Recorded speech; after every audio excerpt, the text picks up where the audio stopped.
Okay, good morning friends. आपण third year civil यामधील इस्टिमेटिंग and costing हा सब्जेक्ट पाहतो आहे. इस्टिमेटिंग अँड कॉस्टिंग त्यामध्ये आपण थर्ड युनिटला स्टार्ट केलेला आहे डिटेल इस्टिमेट. ओके, याच्या अगोदर आपण सेकंड युनिट पाहिला आहे अप्रॉक्सिमेट इस्टिमेट. आपला थर्ड युनिट आहे डिटेल इस्टिमेट. ओके, तर त्यामध्ये आपण फर्स्ट पार्ट झालेला आहे आपल्याला. आपण सेकंड पार्ट स्टार्ट करतो. त्यामध्ये provisions to be made in detail estimate, म्हणजे काही प्रोव्हिजन्स असतात डिटेल इस्टिमेटमध्ये, ते आपण आज स्टार्ट करतो आहे. याच्या अगोदर आपण पाहिलं की बार बेंडिंग शेड्यूल वगैरे आपण एक्सप्लेन केलेलं आहे. मेथड्स ऑफ डिटेल इस्टिमेटच्या त्या long all short all methods त्या आपण एक्सप्लेन केलेल्या आहेत. त्यावरचे प्रॉब्लेम पण आपण पाहिलेले आहेत.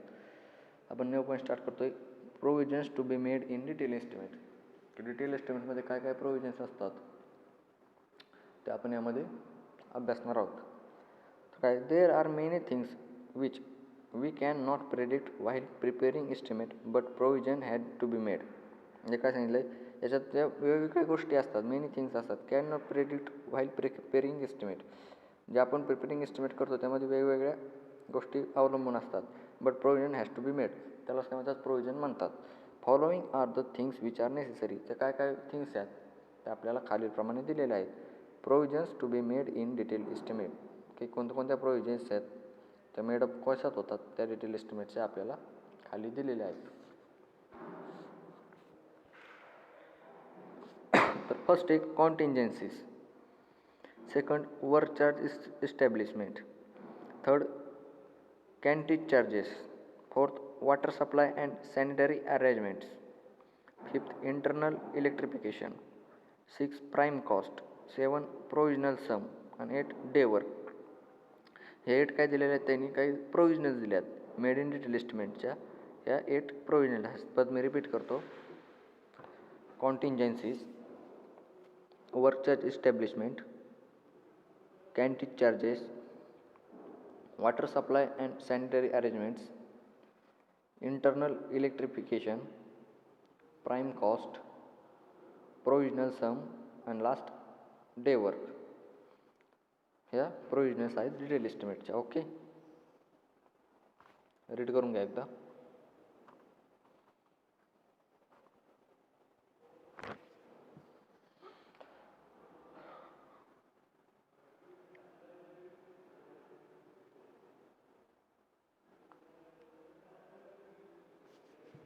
ओके, तर आपण फर्स्ट पाहू कॉन्टिंजन्सीज. कॉन्टिंजन्सीज मीन्स आपलं फर्स्ट प्रोव्हिजन काय आहे डिटेल इस्टिमेटचं, कॉन्टिंजन्सीज. ओके, तर there are some expenses which can not be seen while preparing estimate. हे काय करतं, हे some expenses which can not be seen while preparing estimate. हे प्रिपेरिंग इस्टिमेट झाल्यानंतर कॉन्टिंजन्सी त्यामध्ये ॲड करतात, त्यालाच काय म्हणतात, contingencies. The expenses occur during the excavation of work, जे आपलं वर्क असतं त्या एक्सकेवेशनच्या नंतर दिस expense are called कॉन्टिंजन्सीज a provision. Okay, तर कॉन्टिंजन्सीज कसं म्हणायचं, आपण जे वर्कचं एक्सकेवेशन केलेलं आहे, उत्खनन केलेलं आहे, त्याच्यानंतर जे आपण अप्लाय करतो काम झाल्याच्यानंतर त्याला काय म्हणायचं, दिस एक्सपेन्स आर कॉल्ड कॉन्टिंजन्सीज. तर कॉन्टिंजन्सीज किती वापरतात, 3% to 5% of estimated cost should be made. म्हणजे आपली जेवढी एखाद्या कन्स्ट्रक्शनला कॉस्ट लागलेली असेल त्याच्या किती काढायची, 3 ते 5%, 3 to 5% ही ऑल कॉस्ट असेल त्याला 3 to 5% ही कॉन्टिंजन्सीज अप्लाय करावी लागते. For example dewatering of exhibition field diesel required for generator.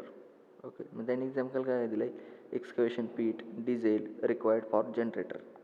तर next the amount of contingencies can not be use for repair and extra item of. जी आपली कॉन्टिंजन्सीची amount असते ती कशासाठी वापरत नाहीत, रिपेअर अँड एक्स्ट्रा आयटमवर. जी आपली कन्स्ट्रक्शनचं रिपेअर असेल त्यासाठी कॉन्टिंजन्सीजची अमाऊंट वापरली जात नाही. आणि किंवा आयटमवर एक्स्ट्रा आयटमवर जर आपण वाढवले तर त्यासाठी पण ही कॉन्टिंजन्सीजची अमाऊंट वापरली जात नाही. ओके, पण मी रिपीट करतो point. There are some expense which can not be seen while preparing estimate. The expense occurs during the execution of work. This expense are called contingencies. A provision of 3% to 5% of estimated cost should be made. For example, dewatering of excavation pit diesel required for generator.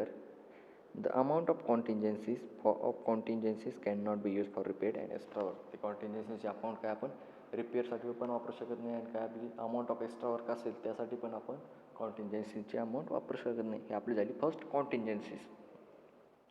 त्यानंतर second आहे पहा work charge establishment. हे तुम्हाला जे provisions आहेत ते 2 मार्क्सला विचारले जाऊ शकतात MSBTकडून. Contingencies, work charge establishment define करा हा क्वेश्चन येतो पहा. त्यामध्ये फर्स्ट आपण पाहिला कॉन्टिन्जन्सीज, सेकंड आहे वर्क चार्ज इस्टॅब्लिशमेंट. तर वर्क चार्ज इस्टॅब्लिशमेंट म्हणजे काय आपण एक्सप्लेन करूया.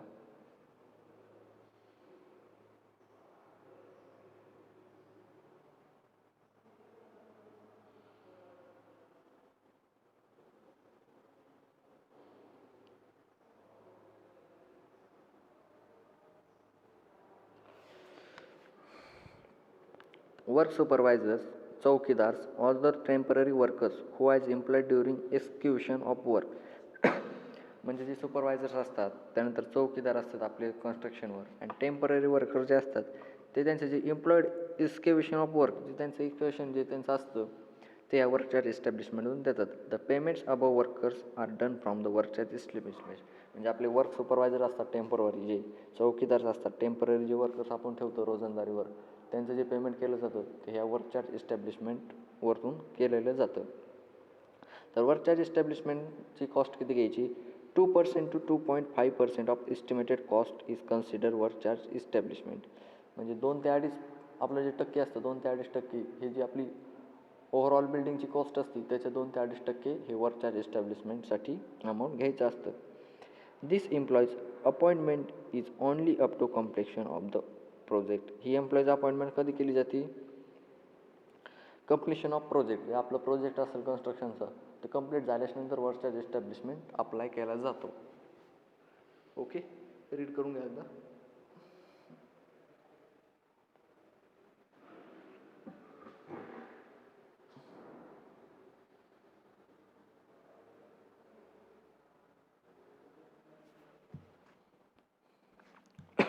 ओके, तर हे झालं आपलं वर्क चार्ज इस्टॅब्लिशमेंट.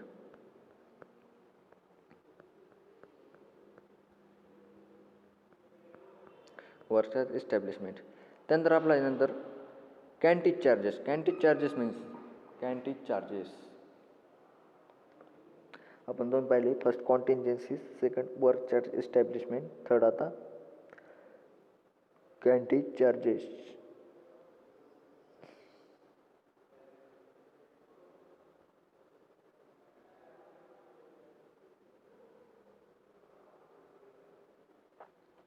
म्हणून एक्सप्लेन करूया. When the PWD executes the works of other government department, a percentage amount 10% to 15% estimated cost as considered as charges. म्हणजे आपलं PWD जे एक्झिक्यूट असतं ते वर्क अदर गव्हर्नमेंट डिपार्टमेंटला, तर पर्सेंटेज अमाऊंटची किती असते कॅन्टीज चार्जेसचे? 10 ते 15%. म्हणजे आपली पूर्ण कॉस्ट असते त्याच्या 10 ते 15% हा कॅन्टीज चार्जेस अप्लाय केला जातो. म्हणजे कुठून केला जातो? हा PWD एक्झिक्यूट्समधून. जे अदर गव्हर्नमेंट डिपार्टमेंट असतील त्यामधून 10 ते 15% चार्ज अप्लाय केला जातो. रिपीट करतो मी. When PWD executes the works of other government department, a percentage amount 10% to 15% of estimated cost is consider as charges. Okay, next. At initial stage of project some establishment like approach road, labour camp, planning, designing, supervision are required. This charges are called centage charges. म्हणजे त्याच्यामध्ये काय काय होतं? Initial स्टेजमध्ये काय असतं? Project some establishment, काय approach road, त्यानंतर लेबरचा कॅम्पचा खर्च असेल, नंतर प्लॅनिंग असेल, डिझायनिंग. ओके, हा खर्च सगळा कशातून घेतला जातो? कॅन्टीज चार्जेसमधून घेतला जातो.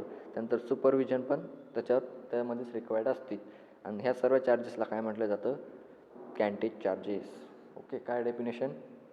At initial stage of the project, some establishment like approach road, labor camp, planning, designing, supervision are required. These charges are called cantine charges. Okay, read kara definition.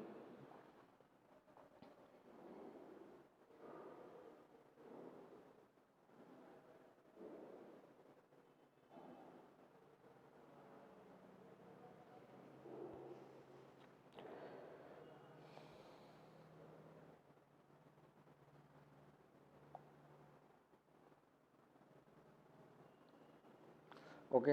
First पाहिलं आपण कॉन्टिंजन्सीज, सेकंड वर्क चार्ज इस्टॅब्लिशमेंट आणि third होता canteen charges. त्यानंतर fourth पाहू आपण water supply and sanitary arrangement. Okay, water supply and sanitary arrangement.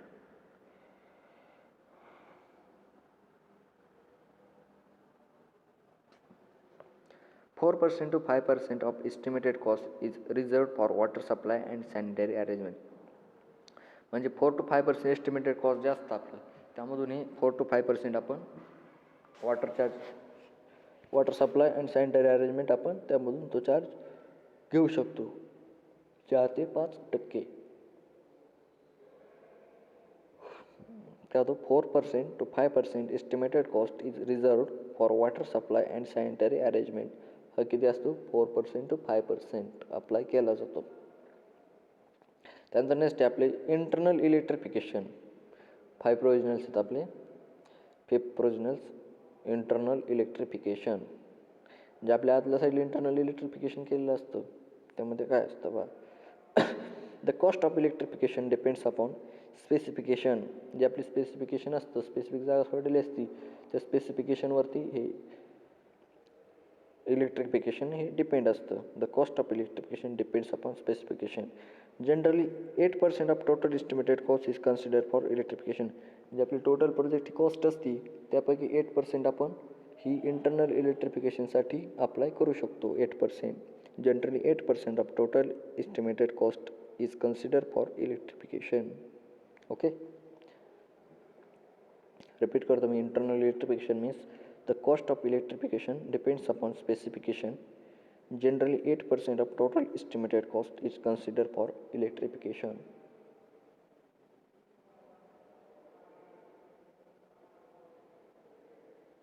Okay, then the 6th आहे आपला provisional prime cost.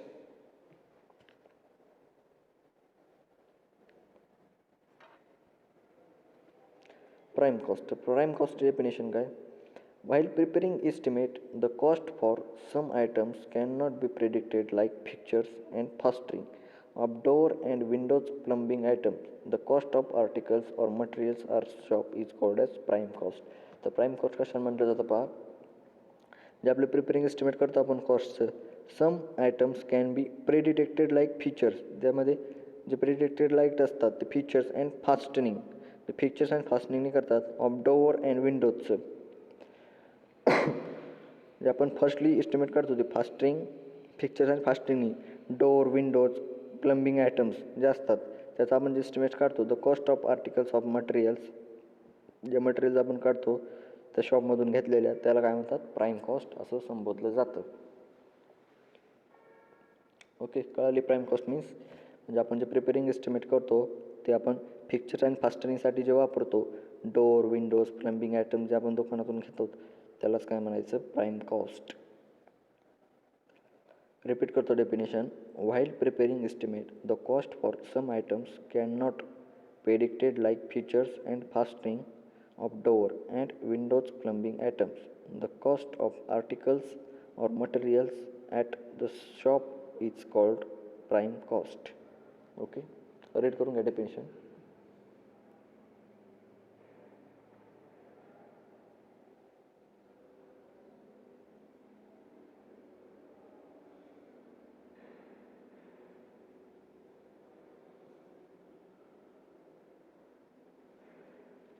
Okay, त्यानंतर आपलं नेक्स्ट आहे provisional sum. Provisional sum means provisional some.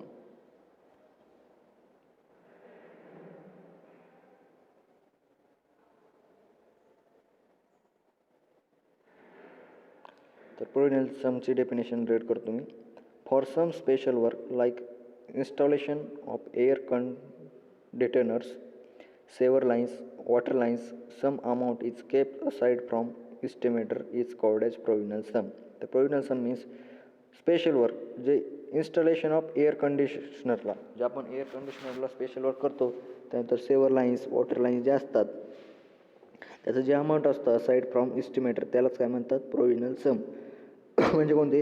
Installation of air कंडिशनरला जे आपण मोकळी हवा सोडतो त्यासाठी जी जागा सोडतो त्याला, त्यानंतर सेवर लाईन्स, वॉटर लाईन्स ज्याच्यासाठी जे वापरलेले असते त्यालाच काय म्हणतात? Provisional sum. ओके, रिपीट करतो definition. For some special work like installation of air conditioners, sewer lines, water lines, some amount is kept aside from estimator is called as provisional sum. त्यालाच काय म्हणायचं? Provisional some.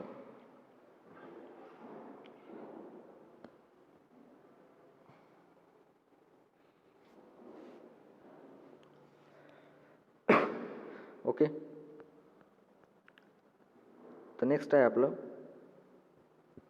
Due to provisional sum the delay of execution of work is eliminated.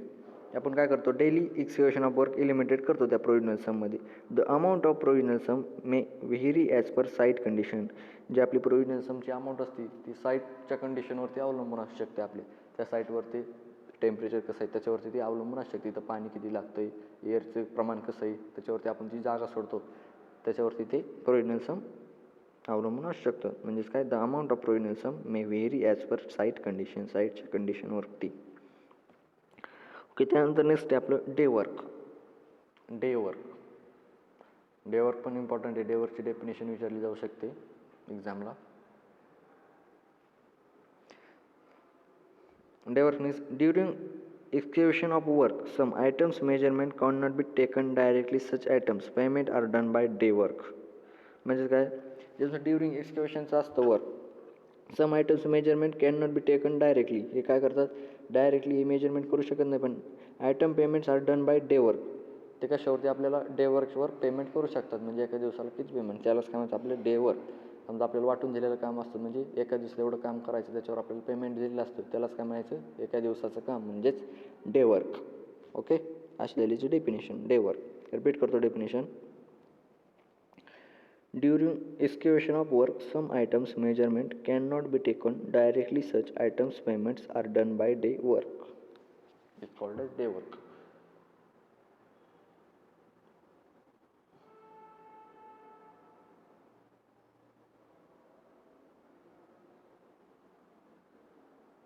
Okay. त्यानंतर provisional quantities.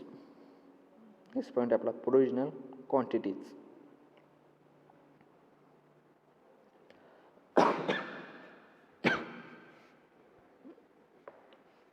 त्यामध्ये पाहू आपण when data is unavailable for some items. म्हणजे तो data काय? अनअवेलेबल आहे सम आयटम्ससाठी. The quantities of that item are uncertain. For this item some quantities are taken for calculation purpose. This quantities are called provisional quantities. म्हणजे provisional क्वांटिटीचे definition काय? For this item some quantities are taken for calculation purpose. जे quantities असतात taken कशावर असतात? जे कॅल्क्युलेशनच्या पर्पजवरती अवलंबून असतात. त्याच क्वांटिटीजला काय म्हणायचं? Provisional quantities. म्हणजे the quantities of that item are uncertain. त्या आयटम कशा असतात? अनक्रिएशन असतात आणि त्याचं some quantities are taken to calculation पर्पजवरती अवलंबून असतं. त्यालाच काय म्हणायचं? Provisional quantities. पहा डेफिनेशन परत. When data is unavailable for some items, the quantities of that item are uncreation. For this item, some quantities are taken for calculation purpose. These quantities are called provisional quantities. Okay. त्यानंतर बघा checklist of load bearing structure. Load bearing स्ट्रक्चरची checklist दिलेली इथं. कोणती कोणती? 12 checklist आहेत त्यात. First is site clearance, second excavation for foundation, third bed concrete, fourth ECR in foundation, 5 ECR in plinth, 6 OPC, 7 brick masonry or ECR in superstructure, 8 fixing door and windows, 9 plastering, 10 painting, 11 electrification and 12 flooring. ही आपली checklist आहे. Checklist of load bearing स्ट्रक्चरची checklist. हे आपले 12 checklist आहेत. Okay. Read करून घ्या एकदा, पाहून घ्या.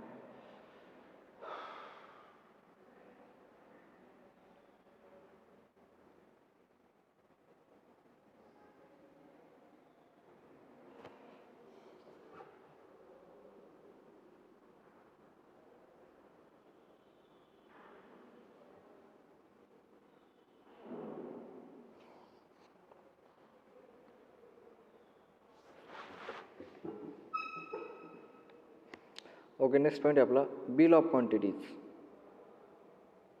बिल ऑफ क्वांटिटीची डेफिनेशन बा.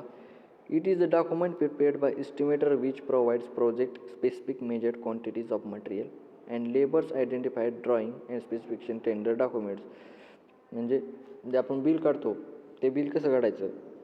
In this document prepared by estimator, त्या एस्टिमेटरवर प्रिपेअर करायचं which provides project specific measure quantities. जे आपल्या क्वांटिटीज आहेत ते स्पेसिफिक मेजर करून ऑफ मटेरियलच्या and labours identified by drawing, लेबर्सने आयडेंटिफाईड ड्रॉइंग करायची by specification in tender documents is called as bill of quantities. कळले definition. It is the document prepared by estimator which provides project specific measured quantities of material and labors identified by drawing and specification in tender documents. Okay. त्यानंतर next आहे आपलं spot or site items. Spot or site आयटम्सवर ती काय असतं, म्हणजे ती काय असतं नेमकी. The items of existing building that require alteration and repair. The estimator need to be inspected the site to gain an understanding of extent of work. त्यालाच काय म्हणायचं, स्पॉट किंवा साईट आयटम्स. ओके. तर अशा प्रकारे आपलं डिटेल एस्टिमेट हे unit इथं कंप्लीट होतं आहे. ओके. तर आपण काय पाहिलं आज, provisions to be made in detail. कोणकोणत्या प्रोव्हिजन्स होत्या, 8 प्रोव्हिजन्स होत्या. त्याच्या आपण सगळ्याचे डेफिनेशन वगैरे एक्सप्लेन केलेले आहेत. फर्स्ट होती contingencies, second work charge establishment, third canteen charges for water supply and sanitary arrangements, fifth होती internal electrification, 6 prime cost, 7 provisional sum आणि 8 होती डे वर्क. ओके. हे आपण एक्सप्लेन केलेलं आहे. तर आपला इथं डिटेल एस्टिमेट हा युनिट कवर होतो आहे. नेक्स्ट लेक्चरला आपण नेक्स्ट चॅप्टर स्टार्ट करूया. ओके. थँक्यू.